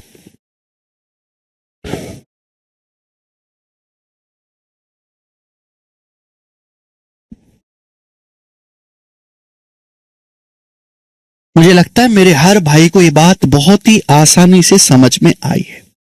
इजी क्वेश्चन था मेरे दोस्तों। 6 सवाल मैं आपको इस टाइप पे करवाने वाला हूं। अगला टाइप आपके सामने, अब अगला टाइप आएगा मेरे प्यारे भी, देखेंगे। ये सवाल देखो, प्यारा सवाल है। बोला है कोई विद्यार्थी 43% नंबर लाता है तो 72 अंकों से फेल हो जाता है, लेकिन जब वह 57% नंबर लाता है तो 40 अंकों से पास हो जाता है। पासिंग परसेंटेज ज्ञात करें, पासिंग परसेंटेज ज्ञात करें, ये सवाल है आपके सामने। पासिंग परसेंटेज सुनो, यदि कोई स्टूडेंट 43% नंबर लाता है तो 72 नंबर से फेल हो जाता है। ये बॉर्डर लाइन है या बॉर्डर लाइन। अगर कोई स्टूडेंट 43% नंबर लाता है, कितने नंबर लाता है? कोई स्टूडेंट 43% नंबर लाता है तो 72 मार्क्स से वो फेल हो जाता है, 72 नंबर से फेल हो जाता है। लेकिन जब वो मेहनत करके पढ़ाई करके एग्जाम देता है तो 57% नंबर लाता है। अगर वह 57% नंबर लाता है तो 40 अंकों से पास हो जाता है, 40 नंबर से पास हो जाता है। बॉर्डर लाइन से 40 नंबर ज्यादा आते हैं। बताओ पासिंग प्रतिशत क्या है? यहां से केवल मैं बता सकता हूं कि उसके मार्क्स में अंतर क्या है। पहले 72 नंबर से फेल हो रहा था, अब 40 नंबर ज्यादा लाया है पासिंग मार्क्स से, तो कंसेप्ट क्या लगेगा? परसेंटेज में डिफरेंस बराबर मार्क्स में डिफरेंस। परसेंटेज में कितना डिफरेंस है? पहले 43% नंबर आ रहे थे, अब 57% नंबर है। 43 और 57 का अंतर क्या है? 57 में से 43 घटाओ, 57% में से 43% घटाओ, कितना आएगा? 14%। परसेंटेज में कितना डिफरेंस है? 14%। आप बोलोगे हाँ जी सर। जबकि मार्क्स में कितना डिफरेंस है? मार्क्स में कितना डिफरेंस है मेरे प्यारे भाई? तो आप कहोगे सर पहले 40 नंबर से पास था, पहले 72 से फेल था, अब 40 नंबर से पास है। डिफरेंस कितना है? 40 में से अगर माइनस का 72 घटाऊं तो 40 में 72 जुड़ जाएगा 112। तो 14% की वैल्यू 112 है। तो 1% की वैल्यू कितनी है? 8 मार्क्स के बराबर है। 14 8 112। 14% की वैल्यू 8 मार्क्स के बराबर है। अगर आपसे इस सवाल में पूछा होता कि बताओ एग्जाम के अधिकतम अंक कितने हैं, तो आपका जवाब होता मेरे दोस्तों 100% की वैल्यू 800। ठीक है बच्चे। लेकिन सवाल में पूछा है पासिंग परसेंटेज क्या है? Passing percentage. ठीक है मेरे प्यारे भाई, पासिंग परसेंटेज आपसे पूछा गया है। देखो मेरे प्यारे भाई, आप किसी भी केस, यहां पर 2 केस दिखाए गए, यहां पर 2 केस दिखाए गए, पहला और दूसरा। आप किसी भी केस से कर सकते हो, चाहे आप सवाल को पहले केस से सॉल्व कर लो, चाहे दूसरे केस से सॉल्व कर लो, इच्छा आपकी है। जैसे मैं पहले केस से सॉल्व करता हूं, एक बालक 43% नंबर लाता है और 72 नंबर से फेल हो जाता है। ध्यान सुनेगा, एक बालक जो है मेरे प्यारे भाई 43% नंबर लाता है और 43% नंबर लाके भी 72 नंबर से फेल हो गया। यानी कि बच्चे 43% नंबर लाता है एक बालक, 43% लाके भी 72 से फेल हो गया। तो पास होने के लिए 43% से 72 नंबर और चाहिए, 43% से 72 मार्क्स और ज्यादा चाहिए। बोलो बात समझे कि नहीं भाई? पहले केस से सॉल्व करता हूं, आप दूसरे से भी कर सकते हैं। एक बालक 43% नंबर लाता है और 72 नंबर से फेल हो जाता है। डायरेक्ट मैं परसेंटेज निकालना सिखाऊंगा। तो पास होने के लिए 43% से 72 नंबर ज्यादा चाहिए। आंसर आपको परसेंटेज में बताना है। आप मुझे बताओ ये 72 नंबर कितना परसेंट होता है? ये तो परसेंट में है ही, ये 72 नंबर कितना परसेंट होता है? जल्दी से बताओ। अगर 8 नंबर 1% के बराबर है, 8 नंबर 1% के बराबर है, तो 9 से गुणा कर दूंगा। 8 नाम 72, 9 से गुणा करूंगा तो 72 नंबर कितने के बराबर है? 9% के बराबर है। अगर 8 नंबर 1% के बराबर है तो 72 नंबर कितना है? 72 नंबर 9% के बराबर है कि नहीं है? आप बोलोगे हाँ सर 9% के बराबर है। तो पासिंग जो परसेंटेज है 43 में 9 जोड़ूंगा 52%। तो पास होने के लिए 52% नंबर चाहिए, 52% नंबर चाहिए। सी ऑप्शन आंसर है 52%। बात समाप्त। ऐसे समझो, ठीक है भाई।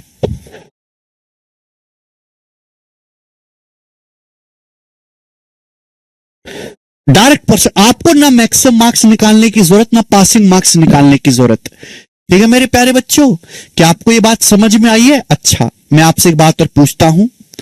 अगर इस सवाल में मेरे दोस्तों आपसे है भाई, अगर इस सवाल में मेरे प्यारे भाई अगर इस सवाल में आपसे पासिंग मार्क्स पूछा होता है, सॉरी मैंने पासिंग परसेंटेज निकाला है, अगर आपसे सवाल में पासिंग मार्क्स पूछा होता तो क्या होता? मार्क्स पूछा होता, पासिंग मार्क्स पूछा होता पासिंग परसेंटेज की बजाय, तो क्या आंसर होता? सवाल में ये भी तो पूछ सकता है, बताओ पास होने के लिए कितने नंबर चाहिए, पास होने के लिए कितने नंबर चाहिए, तो बताओ। चाहे आप पहले केस से सॉल्व करो चाहे दूसरे केस से सॉल्व करो, सेम आएगा। पास होने के लिए 43%, अगर एक बालक 43% नंबर लाता है 72 से फेल हो जाता है, तो पास होने के लिए 43% से 72 नंबर ज्यादा चाहिए। मुझे पता है 1% की वैल्यू 8 नंबर के बराबर है, तो 43% की वैल्यू कितना नंबर है? अगर 1% की वैल्यू 8 मार्क्स के बराबर है, तो 43% की वैल्यू कितनी है? 43 गुना, तो कितना आएगा मेरे दोस्तों? 320 और 24, 320 और 24, 344, 344। अगर 1% 8 नंबर के बराबर है तो 43% कितना है? 43 गुणा 8, 344 नंबर के बराबर। 344 नंबर लाते हो फिर भी 72 नंबर से फेल हो जाते हो, तो पास होने के लिए 344 से 72 नंबर ज्यादा चाहिए। कितना आएगा मेरे दोस्तों? 6 और 34 7 कितना आ जाएगा? 41, 416। तो पासिंग मार्क्स कितने हैं? 416। ये इस सवाल का आंसर हो जाता। ठीक है भाई, आप पासिंग परसेंटेज नहीं निकालते मेरे प्यारे भाई, जो चीज आपसे पूछी गई है आप वही चीज डायरेक्ट निकाल सकते हो बिना कोई दूसरी चीज निकाले। ठीक है, मुझे लगता है कि आपको ये सवाल आसानी से समझ में आया होगा बच्चों। एक सवाल हम आपके सामने और पूछेंगे भाई साहब, ऐसा ही पूछेंगे बिल्कुल सेम टू सेम। करें सवाल नंबर 40। थोड़ा सा चेंज है इस सवाल में बेटा, थोड़ा सा चेंज है, करो।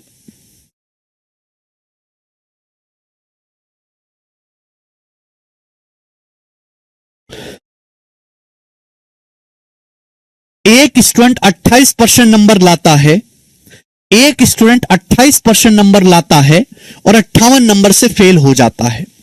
ये बॉर्डर लाइन है, बॉर्डर लाइन, ये है बॉर्डर लाइन। एक स्टूडेंट 28% नंबर लाता है और 58 नंबर से फेल हो जाता है। कितने से फेल हो गया? 58 नंबर से फेल हो गया, 58 मार्क्स से फेल हो गया। बॉर्डर लाइन से 58 नंबर कम आए, लेकिन जब वह 41% नंबर लाता है, जब वह 41% नंबर लाता है तो 6 अंकों से फेल हो जाता है। जब वह 41% नंबर लाता है तो 6 अंकों से फेल हो जाता है। दोनों दो केस दिखाए गए, दोनों बॉर्डर लाइन के एक ही तरफ हैं। जब वो 28% नंबर लाता है तो 58 नंबर से फेल होता है, जब 41% नंबर लाता है तो 6 नंबर से फेल होता है। तो बताओ पासिंग परसेंटेज क्या है? सिंपल सा देखो, परसेंटेज में कितना डिफरेंस है। पहले 28% नंबर थे, अब 41% नंबर है। कितना है? 28 से 41 कितना ज्यादा है? 13। 41 में से अगर मैं 28 घटाऊंगा तो परसेंटेज में कितना डिफरेंस है? 13%। मार्क्स में कितना डिफरेंस है बताओ? ये बॉर्डर लाइन के एक ही तरफ है। पहले 58 नंबर से फेल था, अब 6 नंबर से फेल है, तो ये डिफरेंस है। ये बेटा डिफरेंस है ना, दोनों के मार्क्स का डिफरेंस ये है। कितना आएगा मेरे दोस्तों? 58 और में से 6 घटाएंगे 52। 13% की वैल्यू 52 है। 58 और 6 मेरे दोस्तों दोनों बॉर्डर लाइन के एक ही तरफ है। 13% की वैल्यू 52 है, तो 1% की वैल्यू कितने? 4 मार्क्स के बराबर। 4 नंबर 1% के बराबर है। 4 नंबर 1%। आपसे पूछा पासिंग परसेंटेज ज्ञात करो। देखो, चाहे पहले केस से सॉल्व कर लो चाहे दूसरे केस से सॉल्व कर लो, इच्छा आपकी है। दूसरा केस यहां पर कम कैलकुलेटिव लगेगा। क्यों? जब वह 41% नंबर प्राप्त करता है तो 6 नंबर से फेल हो जाता है। बताओ, एक बालक है, वो बेचारा 41% नंबर लाता है तो 6 नंबर से फेल हो जाता है। तो पास होने के लिए 41% से 6 नंबर ज्यादा चाहिए। पास होने के लिए 41% से 6 नंबर ज्यादा चाहिए। परसेंटेज में बताना है। अगर 4 नंबर 1% के बराबर है तो 6 नंबर कितना है? भाई 4 का 1.5 गुना होता है 6। अगर मैं 4 का 1.5 गुना करूंगा तो 6 आएगा, तो 6 नंबर का मतलब 1.5% के बराबर है। अगर 4 नंबर 1% के बराबर है तो 6 नंबर 1.5% के बराबर है, 1.5% के। तो पास होने के लिए 41 जमा 1.5 42% नंबर चाहिए पास होने के लिए। 42.5% नंबर चाहिए। सवाल का आंसर है ए ऑप्शन, बात समाप्त। 42.5%।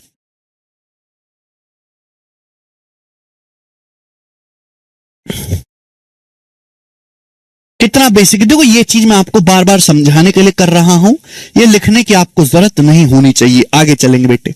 मजा आ रहा है ना क्लास में? अरे पढ़ने में मजा आ रहा है कि नहीं ये बताओ।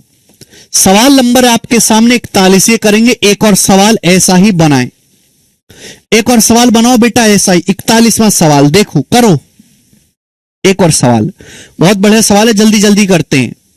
Meena scores 40% in an examination and after review, even though her score is increased by 50%, she fails by 35 marks.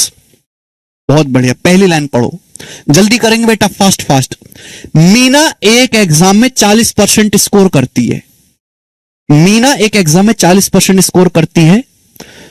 Meena को भैया लग रहा है मेरी कॉपी सही से चेक ना गई। मीना पहुंच गई प्रिंसिपल के ऑफिस में और मीना ने कहा दोबारा कॉपी चेक करो वरना गोली मार दूंगी। प्रिंसिपल गया डर, तो उसकी कॉपी को दोबारा से रिव्यू किया गया और रिव्यू के बाद जो है उसका स्कोर 50% बढ़ गया रिव्यू के बाद, लेकिन फिर भी वो 35 नंबर से फेल हो गई। तो मीना के एक एग्जाम में 40% नंबर आए। कितने नंबर आए? 40%। मीना बोली मेरे साथ अन्याय हुआ है, कॉपी ठीक से चेक ना हुई, दोबारा कॉपी चेक करो। दोबारा कॉपी चेक करेगी तो उसका स्कोर 50% बढ़ गया। ऐसा मत करना कि 40% का 50%, 40 में 50% जोड़ दो 90% कर दो। मीना के पहले नंबर आए कितने हैं? 40%। 40% का 50%, 50% होता है आधा। 40% का 50%, जितना मीना का स्कोर आया कितना? 40%। 40% का 50% यानी कि आधा। 40% का आधा कितना होता है? 20%। तो 40 का 20% आप जोड़ो तो मीना का स्कोर हो गया 60%। अब मीना का स्कोर 60% हो गया, लेकिन 60% स्कोर लाने के बावजूद भी वो 35 नंबर से फेल हो गई। 35 नंबर से फेल हो गई। बोलो बात समझ में आई? आप बोलोगे हाँ जी सर बिल्कुल सही समझ में आई। 40% को 50% बढ़ाओगे तो 60% होगा। 50% होता है आधा, 40% का आधा 20%। 40 को 20 जोड़ोगे 60% आएगा। ठीक है भाई, ओके। फिर मेरे दोस्तों मीना होगी नाराज। मीना नुकीले दांत दिखाने लगी, बोलो काट लूंगी, दोबारा से कॉपी चेक करो। दोबारा से तो उसकी कॉपी को दोबारा से पोस्ट रिव्यू किया गया। दोबारा से रिव्यू किया गया उसकी कॉपी को। अब उसका स्कोर 20% बढ़ गया।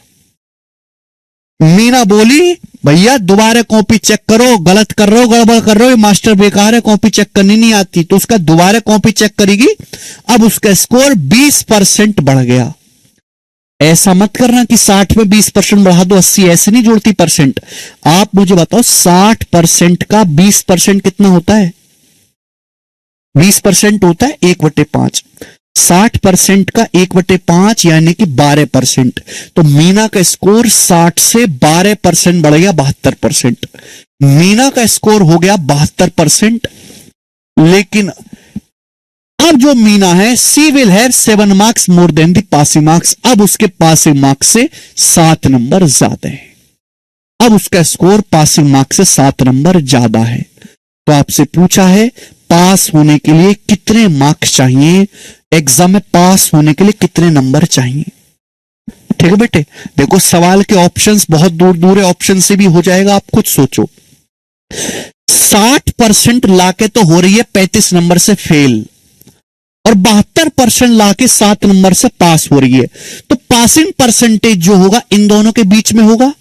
भाई 60% लाके कोई आदमी फेल हो रहा है और 72% ला रहा है तो पासिंग मार्क्स से ज्यादा आ रहे हैं। तो पासिंग परसेंटेज कहीं ना कहीं इन दोनों के बीच में होगी। 60 से ज्यादा होगी 72 से कम, तो 60 से ज्यादा होना चाहिए मेरे दोस्तों, ये तो आंसर हो नहीं सकता। 72 से कम होना चाहिए, ये भी आंसर नहीं है। 72 से कम होना चाहिए, ये भी आंसर नहीं है। 60 और 72 के बीच में एक ही ऑप्शन है, ये हो जाएगा करेक्ट। सॉल्व करना चाहते तो सॉल्व भी हो जाएगा, ऐसी बात नहीं है। आप बताओ परसेंटेज में कितना डिफरेंस है?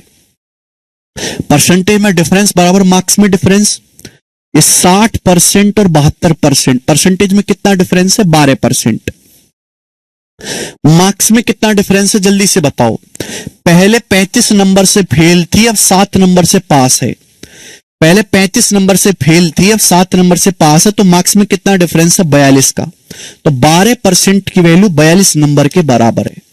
पूछा पास होने के लिए कितने नंबर चाहिए, तो बेटे चाहे पहले केस से सॉल्व कर लो चाहे दूसरे केस से सॉल्व कर लो, इच्छा आपकी है।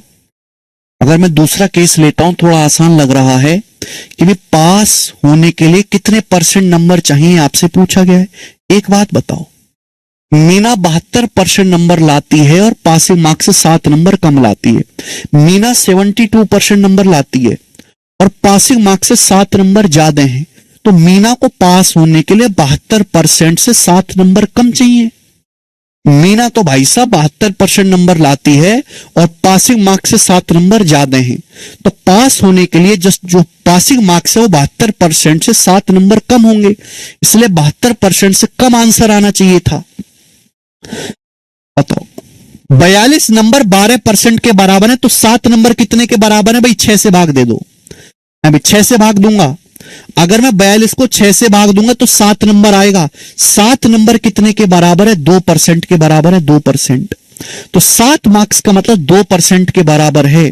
तो पास होने के लिए 72 माइनस 2 70% नंबर चाहिए। आंसर है पहला ऑप्शन 70%।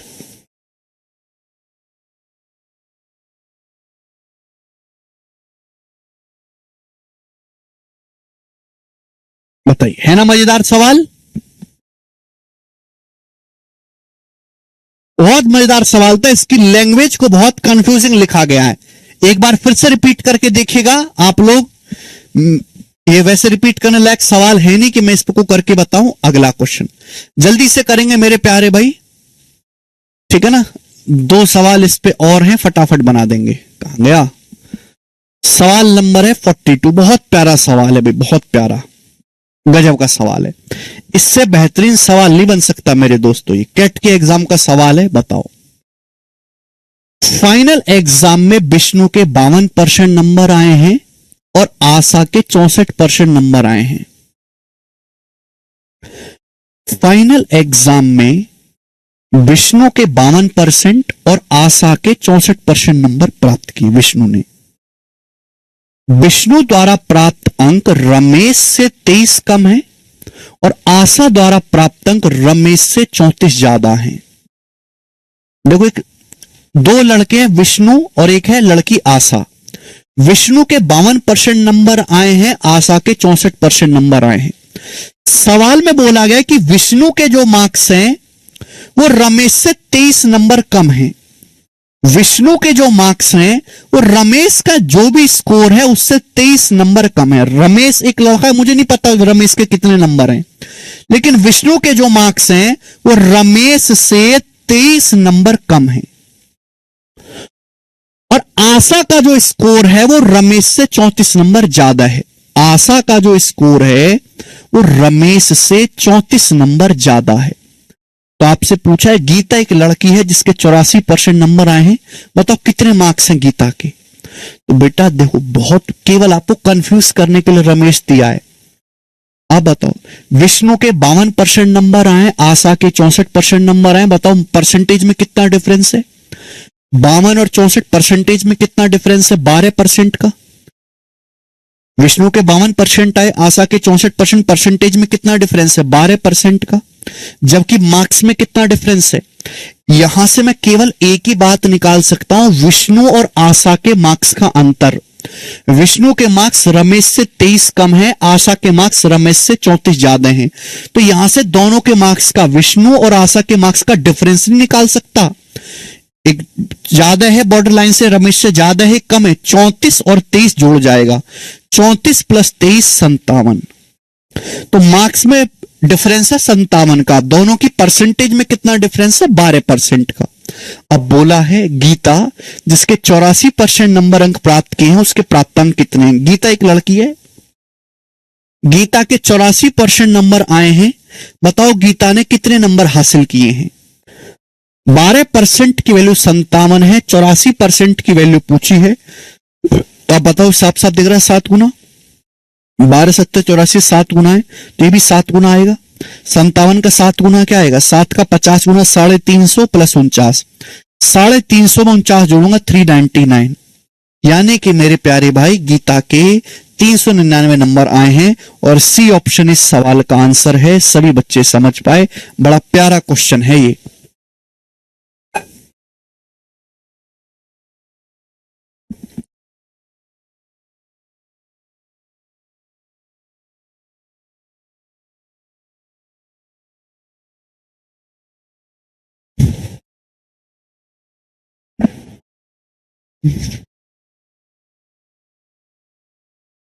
हो गया ना? बेहतरीन सवाल। चलो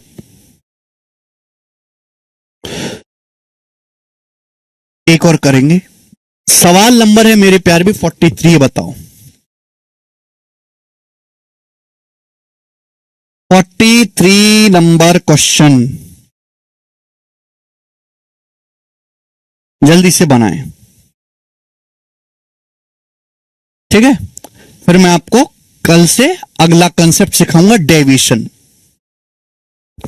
देखो ये सवाल मैंने इसलिए लिया है, सेम ही सवाल है, कुछ नया नहीं है। सवाल सीडीएस के पेपर का है बेटे, 2019 के एग्जाम का, लेकिन यहां पे वेरिएबल में दिया है। सवाल वही है, वेरिएबल में दिया है, क्योंकि बच्चे ना वेरिएबल देख के ही डर जाते हैं, घबरा जाते हैं। अगर यही न्यूमेरिकल वैल्यू होता हर कोई कर लेता। बोला है एक बालक x% नंबर लाता है और a नंबर से फेल हो जाता है, यानी कि जबकि एक दूसरा बालक है वो y% नंबर लाता है और पासिंग मार्क्स से b नंबर ज्यादा मिलते हैं। मैक्सिमम मार्क्स कितना है? मैक्सिमम मार्क्स कितना है बताओ। एक बालक a नंबर से फेल हो गया, दूसरा बालक मेरे दोस्तों b नंबर से पास हुआ। मेरे प्यारे भाई बताओ, एक बालक x% नंबर लाता है, a नंबर से फेल हो गया। एक दूसरा बालक है जो y% नंबर लाता है, b नंबर से पास हो गया। जाहिर सी बात है दूसरे बालक के नंबर ज्यादा हैं, दूसरे बालक के नंबर ज्यादा है, y% की वैल्यू ज्यादा है, x% से y% ज्यादा है। दूसरा बालक पास है, पहला नंबर फेल है, तो पहला बालक फेल है तो परसेंटेज में कितना डिफरेंस है? y में से x घटाना पड़ेगा, y minus x%। y minus x%। आप बोलोगे हाँ जी सर। मार्क्स में कितना डिफरेंस है? भाई दूसरा बालक b नंबर से पास हुआ, पहला बालक a नंबर से फेल हुआ, मार्क्स का डिफरेंस कितना है? माइनस माइनस प्लस हो जाएगा, b प्लस a। आप बोलोगे हाँ जी सर बिल्कुल सही। आ गया। तो यहां से 1% की वैल्यू कितनी है भाई साहब? ये b प्लस a को हम लिख सकते हैं a plus b, b plus a का मतलब a प्लस b, और ये y माइनस एक्स आ जाएगा नीचे, y माइनस एक्स आ जाएगा मेरे दोस्तों यहां पर नीचे नीचे आ जाएगा। और परसेंटेज में कितने? 1% की वैल्यू है। आपसे पूछा अधिकतम अंक, अधिकतम अंक होते हैं 100%, 100% की वैल्यू निकालने तो गुणा 100 इंटू 100 आ जाएगा। तो a प्लस बी बटे y माइनस एक्स गुणा 100 आंसर है सवाल का सी ऑप्शन। सी ऑप्शन इसका आंसर है। गजब का सवाल। बताओ मजा आया? बताओ कैसी लगी है? आपके एग्जाम बेस्ड सारे टाइप समाप्त होते हैं है भाई। कैसा लगा आपको आज की क्लास करके? क्या आपको हर एक चीज समझ में? बताओ मैंने एक्स का कहीं कोई सहारा लिया? क्या आपको लगता है कि ये सारे टाइप मैंने आपको करा दिया एग्जाम के? क्या कहीं आपको जरूरत है किसी चीज की?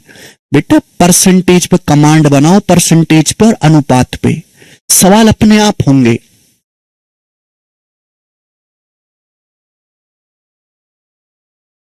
ठीक है,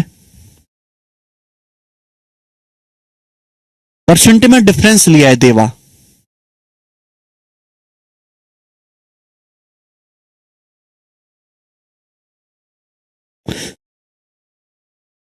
देखो देखो पहला बालक फेल हुआ है x% नंबर है, दूसरा बालक पास हुआ है y% नंबर, तो दूसरे बालक की परसेंटेज पहले बालक से ज्यादा होगी, इसलिए मैंने y में से x को घटाया है। ठीक है, चलिए आज इतना ही मेरे दोस्तों।